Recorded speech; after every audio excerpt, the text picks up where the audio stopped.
જે લોકો ગોડસેની વિચારધારામાં માને છે, જેના નેતાઓ ગોડસેનું મહિમા મંડન કરે છે, ગોડસેને દેશભક્ત ગણાવે છે, એ પાર્ટીના બંધારણમાં ગાંધીની વાત છે, ગાંધીને ફોલો કરવાની વાત છે.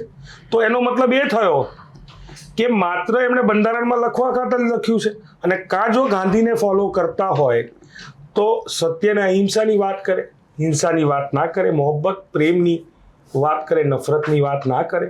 ત્યારે એનાથી વિપરીત વાતો થતી હોય છે. એટલા માટે આ સવાલ ઊભો થાય છે. તો એમને બંધારણમાં મૂકવાની જરૂર નહોતી. મૂકવાતા તમારા ઉપાધ્યાયને, દીનદયાળ ઉપાધ્યાયને, મૂકવાતા તમારા સાવરકરને, તમારે મૂકવાતા ગોડસેને. કેમ તમે તમારા બંધારણમાં ના મૂક્યા? કારણ કે એમની પાસે એવું કોઈ વિરાસત નથી, કોઈ ઇતિહાસ નથી કે જેણે આ દેશની આઝાદી માટે પોતાનો નખ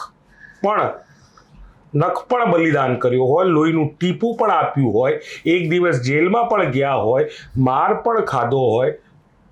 એવો એમની પાસે ઇતિહાસ નથી. એમની પાસે ઇતિહાસ છે અંગ્રેજોની જોડે બેસવું. અંગ્રેજોની સેનામાં દેશના યુવાનોને ભરતી કરાવનાર કોણ હતા? 1942માં સંઘના લોકો હતા.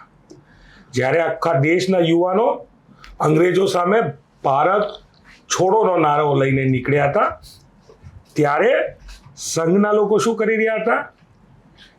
અંગ્રેજોની આર્મીમાં આ દેશના યુવાનોને ભરતી કરાઈ રહ્યા હતા.